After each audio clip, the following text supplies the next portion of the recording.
Now that we've looked at the stereochemistry of substitution reactions, let's look at the stereochemistry of elimination reactions. And we'll start with the E1 elimination mechanism.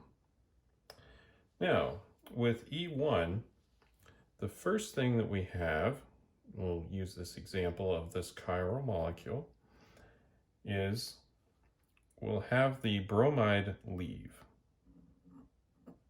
Right? Now, this will make a carbocation here, and then we'll have our base, which in this case we're using ethanol, which is a fairly weak base, and we're using that to promote E1 rather than E2.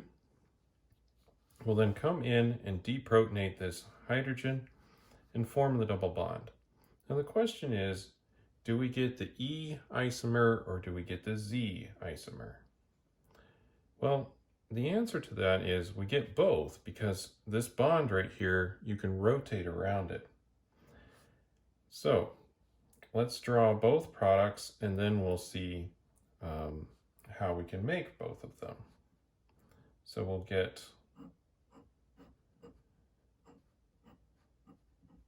the E isomer,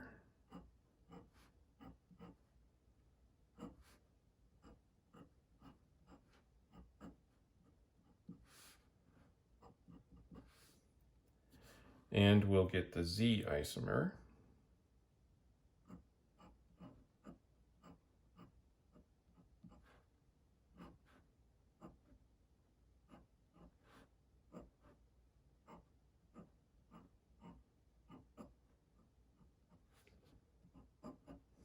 Now, turns out that this is the major product,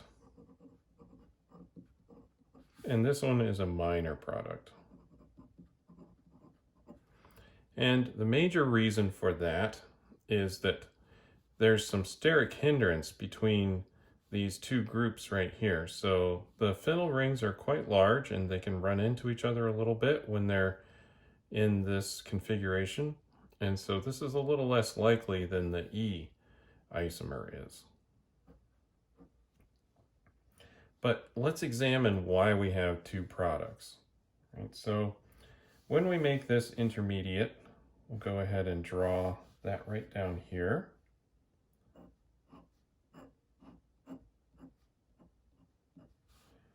We really lose the stereochemistry around this second carbon.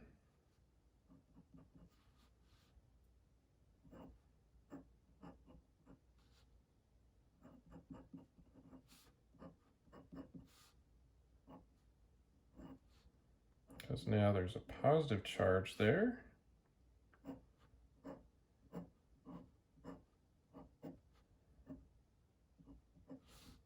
So I drew this flat because this is a carbocation, and now we no longer have the tetrahedral geometry, and so this will be a flat portion.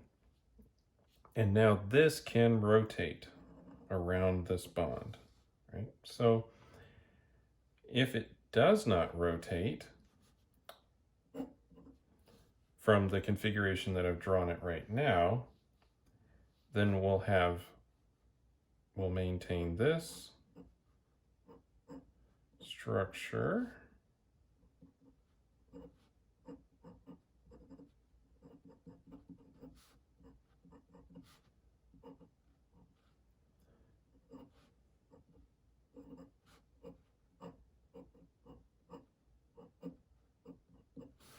And we'll have our ethanol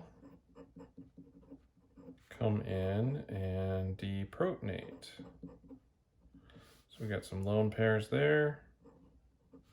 Comes in, steals that proton, that goes there, and in this case we'll form the E isomer. Now, if we come down here and we actually rotate this down, or around, then we'll have this configuration.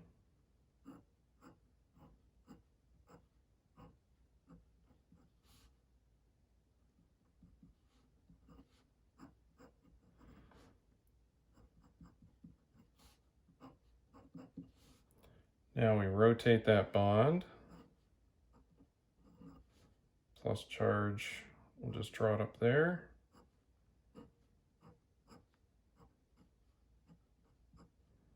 And now our benzene rings are on the same side. And when we eliminate using our ethanol,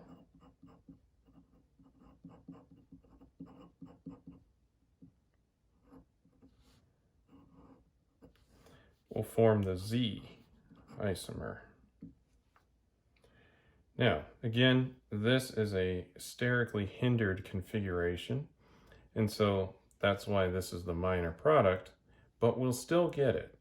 And it's possible because this reaction is occurring in 2 steps, right? First, we have the leaving group leave right there, is first step. Now we have this intermediate, and whenever we have an intermediate, it's possible to reconfigure or rearrange the molecule. When we're doing that, we can have 2 different isomers capable, even though we started with a chiral molecule to begin with. So this is just something to watch for in E1 reactions.